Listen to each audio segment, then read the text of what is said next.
అందరికీ నమస్తే అండి. మా కేఎస్ ప్రసాద్ గారి యూట్యూబ్ చూడాలా? ఆవేదన మాట, బాధ మాట మామూలు బాధ కాదు. ఇది అమ్మ జీవితం అలాగని రాష్ట్ర ప్రభుత్వం అంటే అప్పులు చేసిందంట. వీడు సాక్షి డెబిట్లు ఏడ్చేస్తున్నాడు, ఆవేశపడిపోతున్నాడు. పెద్ద పెద్ద కేకలు, పెద్ద పెద్ద రంకులు, ఆక్రోశం మాట్లాడికి. ఒకసారి ఆడు ఏమైనా ఎడుతున్నాడు చూడండి, వినిపిస్తా ఏట్రా పని తీరాలని చెప్పనండి. కేంద్ర ప్రభుత్వం ఇష్టం దాంట్లో కదా మీరు మిగిలిన రాష్ట్రాలకు ఎందుకంటే అవి ఇష్టపడలేదు. నేను ఇందాక చెప్పిన స్టాటిస్టిక్స్ ప్రకారం పరిధిని సద్వినియోగపరిచిన ఒక రాష్ట్రం కింద అభివర్ణించిన ఆంధ్రప్రదేశ్ కి అపవాదం మోసే కార్యక్రమం తెరలేపినప్పుడు వీళ్ళు వచ్చి సంపద సృష్టిస్తున్న ప్రభుత్వ స్థాపన అయిన తర్వాత with in span of 3 weeks లోనే 7,000 కోట్లు అప్పులు చేస్తారంటే ఏం చెప్పాలా? పిచ్చినా కొడక, నీకు నాకు పరిచయం ఉంది, ఎక్కువ మాట్లాడకూడదని చెప్పి చాలా సందర్భాలు అనుకున్నాను. కానీ పిచ్చినా కొడక గవర్నమెంట్ వచ్చి 3 వారాలు అయిందంతే. ఇంకా నెల కూడా అవలా. జగన్మోహన్ రెడ్డి పీకి కట్టలు కట్టేమి వెళ్ళిపోలా. రాష్ట్ర ఖజానాలో రాష్ట్ర ఖజానా జీరో. రాష్ట్ర ఖజానా ఎంతరా? జీరో. పోనీ రాష్ట్రానికి ఆదాయ మార్గాలు ఏమన్నా కల్పించాడా, ఆదాయం సృష్టించే విధంగానే పరిపాలన చేసాడంటే అది కూడా లేదు. బోకు ఒరే విశ్లేషకుడా, సొంట విను బాగా. రాష్ట్రానికి ఆదాయం కల్పించే విధంగా పరిపాలన చేయలే. ఆ విధంగా పరిపాలన చేసేయడానికి రాష్ట్రానికి ఆదాయం వస్తుంది కదా, నువ్వు ఎందుకు అప్పులు చేసావని అడిగితే బ్రహ్మాండంగా ఉండేది. రాష్ట్రానికి జగన్మోహన్ రెడ్డి పీకిందేమని ఉంటే చెప్పండి రా వచ్చి ఇక్కడ మీరు వచ్చి. 3 వారాల్లో 7,000 కోట్ల రూపాయలు అప్పులు చేశారు. జగన్మోహన్ రెడ్డి పీకింది ఏంట్రా మరి? 5 ఏళ్ల కాలంలోని 14 లక్షల కోట్ల రూపాయలు అప్పు చేసాడంట. అధికారులే తల్ల పట్టుకుంటున్నారు. ఏ శాఖలను ఎంత అప్పు చేసాడు, దేని తాకట్టు పెట్టాడు, ఏ కార్పొరేషన్ల పేరు ఎంత అప్పు చేశాడని చెప్పేసి అని ఇవాళ వచ్చిన మొనమాటలు చెప్పాలి మా దగ్గర. కేఎస్ ప్రసాద్ గారు చాలా సందర్భాల్లో చెప్పాం, మా గట్టిగా మాట్లాడితే బాగోదని చెప్పేసి అని మాట్లాడట. మీకు నాకున్న పరిచయం మూలంగా చెప్తున్నాను నేను. అనవసరమైన మాటలు మాట్లాడవద్దు. ప్రభుత్వం వచ్చి ఎన్ని రోజులు అవుతుంది? 3 వారాలు అవుతుంది. ఖజానా 0. మరి జీతాలు ఎక్కడి తెస్తారో? మీ అమ్మ మొగుడిస్తాడా? రాష్ట్రానికి జగన్మోహన్ రెడ్డి కల్పించిన ఆదాయ వనరులు ఏంటయ్యా చెప్పోసారి. పెద్ద పెద్ద కేకలు వేస్తున్నావు దేనికి? చచ్చిపోయేలా ఉన్నావు దేనికి? బీపీ ఎందుకు వస్తుంది నీకు? అరిచేస్తున్నాడు పెద్ద పెద్దగా. 7,000 కోట్ల రూపాయలు అప్పు చేసాడు జగన్మోహన్ రెడ్డి. నెలకి 25,000 కోట్ల రూపాయలు అప్పు చేసేవాడు మొండ. జగన్మోహన్ రెడ్డి నెలకి 25,000 కోట్ల రూపాయలు అప్పు చేసేవాడు పనికిమాల మొండ. ఈ మొన్న కొడుకు మాత్రం తెలీదు. ఈడొక విశ్లేషకుడు బోగ్గాడు. పోరంబోకి ఎదవల్లారా, గుడ్డలు నుంచి చేసుకుంటున్నావు ఇవాళ సాక్షిలో కూర్చొని. చచ్చిపోయి ఎదవాలని సిగ్గు వచ్చింది నీకు. ఎన్నిసార్లు చెప్పినా ఎదవ పీత పొరకి సిగ్గు శరం అంటుంది ఏది రాదురా నీకు, అసలు రాదు నీకు. అసలు చాలా సందర్భాల్లో చెప్పాం. నీకు జగన్మోహన్ రెడ్డి బంద్ చేయాలనుకుంటే కనుక వైఎస్ఆర్సీపీ పార్టీ కనువ కప్పేసుకోరా. కనువ కప్పేసుకొని ఏది మాట్లాడినా పర్వాలేదు, బ్రహ్మాండంగా ఉంటుంది, మేము ఒప్పుకుంటాం దానికి. నువ్వు విశ్లేషకుడు అన్నావంటే చెప్పు తెగిపోద్దరే. ఇలాంటి బోగ్గాలు అందరూ విశ్లేషకుడు అయిపోరు. ఏ విధంగా విశ్లేషకుడు నువ్వు? గత 5 ఏళ్ల కాలంలో జగన్మోహన్ రెడ్డి అప్పులు చేసినప్పుడు ఏ రోజైనా మాట్లాడేవు నువ్వు? అసలు ఎందుకు అప్పులు చేస్తున్నారని చెప్పేసి ఏ రోజైనా అప్పు అనే పదం మీ నోటంటే వినిపించిందిరా? అసలు ఈ 5 ఏళ్ల కాలం పాటు అప్పు అనే పదం మీ నోటంటే వినిపించిందా? అసలు నువ్వు కానీ, ఆ ఈశ్వరగాడు కానీ, లేదంటే ఆ కారుమూడి వెంకటరెడ్డి కానీ సాక్షిలో రాష్ట్ర ప్రభుత్వం చేసిన అప్పుల గురించి గత 5 ఏళ్ల కాలం పాటు అంటే 2019 నుంచి 2024 వరకు ఒక్క డిబేట్ చూపించంటారు లోపల నా కొడకలరా. ఒక్క డిబేట్ ఒక్కటే. నిన్న మొన్నటిదాకా సాక్షిలోనే చచ్చావు కదా, జగన్మోహన్ రెడ్డి బంద్ చేసావు కదా, ఇప్పుడు నువ్వన్నా మాట్లాడేవేంట్రా అప్పుల గురించి? ఎలక్షన్ కోడ్ ముందు వరకు కూడా జగన్మోహన్ రెడ్డి 25,000 కోట్ల రూపాయల పైన అప్పు చేసాడు ఒక్క నెలకి. జనవరి, ఫిబ్రవరి, మార్చి ఈ 3 నెలల్లో ఒక్కొక్క నెలకి 25,000 కోట్ల రూపాయలు అప్పు చేసాడు. నెలకి 25,000 కోట్ల రూపాయలు. దాని గురించి ఏదైనా మాట్లాడేవా? ఆ కంట్లో ఎట్టేసుకున్నావు ఎవరిదన్నాను? జగన్మోహన్ రెడ్డి ఏమైనా కంట్లో ఎట్టేసుకున్నావా?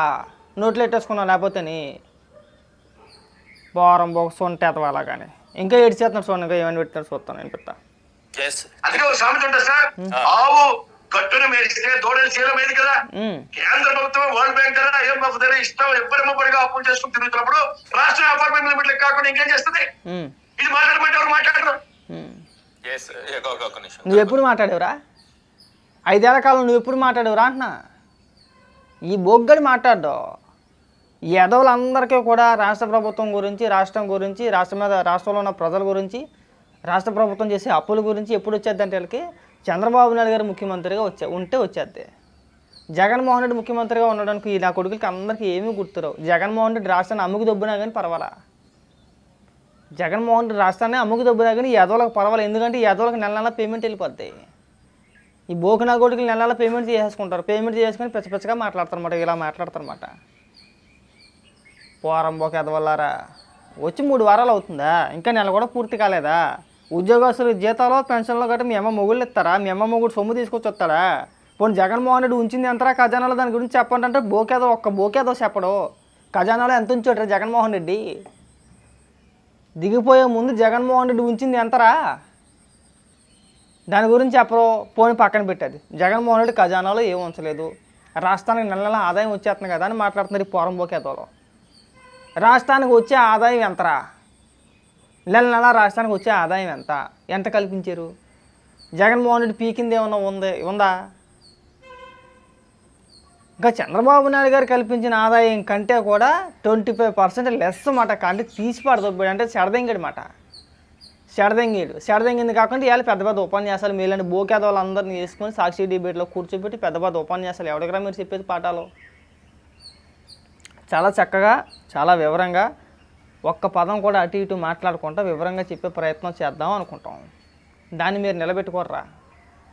దాన్ని మీరు నిలబెట్టుకోకుండా పెద్ద ఉపన్యాసాలు అయితే చెప్పులు తెగిపోతాయి నా కొడకలారా ఒక్కొక్కడికి.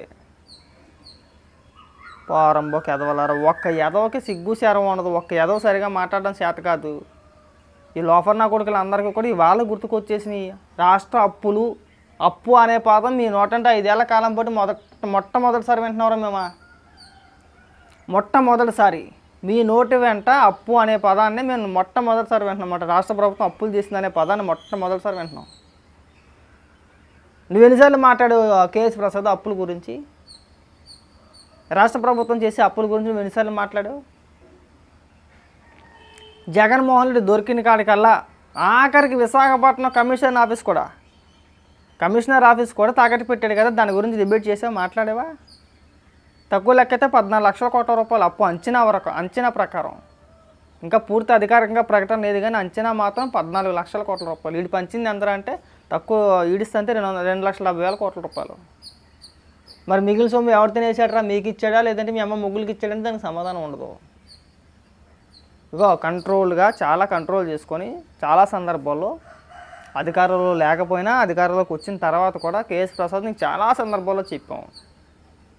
నువ్వు విష ప్రచారం చేస్తున్నావు, నువ్వు విషం కక్కే ప్రయత్నం చేస్తున్నావు, నీ వాదనలో పసలేదు, నువ్వు చెప్పే దాంట్లో మ్యాటర్ లేదు, నువ్వు ఏకపక్షంగా వ్యవహరిస్తున్నావు, జగన్మోహన్ రెడ్డికి బంద్ చేస్తున్నావు, నీ పేమెంట్ కోసం నీ సొంత అవసరాల కోసం రాష్ట్రం మీద విషం కక్కే ప్రయత్నాలు చేయమాకని చెప్పి చాలా సందర్భాల్లో చెప్పాం. విన్నావా?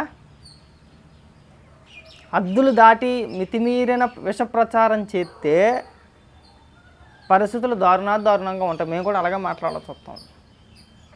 నువ్వు అంత ఏడు చేయాల్సిన అవసరం ఏమీ లేదు, అంత ఒక్కెట్టి బాధపడిపోవాల్సిన అవసరం ఏమీ లేదు. రాష్ట్ర ప్రభుత్వానికి తెలుసు ఏం చేయాలి, ఎలా చేయాలి అనేది. నువ్వు అన్నీ మూసుకొని మన పని మనం చేసుకుంటే బ్రహ్మాండంగా ఉంటుంది. ఇక్కడ ప్రతి ఎదవ వచ్చి సలహాలు ఏం చెప్పవసరం ఎవరికో కూడా. ఈ ఎదవలు అందరూ వచ్చి మళ్ళీ మరి పాఠాలు చెప్పడం వాళ్ళందరికీ కూడాను. 5 ఏళ్ల కాలం పాటు నువ్వు ఎక్కడ చెప్పేవారో అప్పుల గురించి అని చెప్పేసి అంటే ఒక్కటి సమాధానం చెప్పడు. పోరంబోకి ఎదవలారా, మీరు ఒక విశ్లేషకులు. వయసులో పెద్దవాడు అయినా సరే తప్పట్లేదు అబ్బాయి. ఇంక నువ్వు ఎంత గింజుకున్నా కానీ ఉపయోగం లేదు. నన్ను అలా అంటున్నారు, నన్ను ఇలా అంటున్నారు అన్నా కానీ ఉపయోగమే లేదు. నువ్వు ఒక పేటీఎం కుక్కవే. నేను పక్కా చెప్తున్నా, మళ్ళీ చెప్తున్నా, నువ్వు ఒక పేటీఎం కుక్కవు అంతే.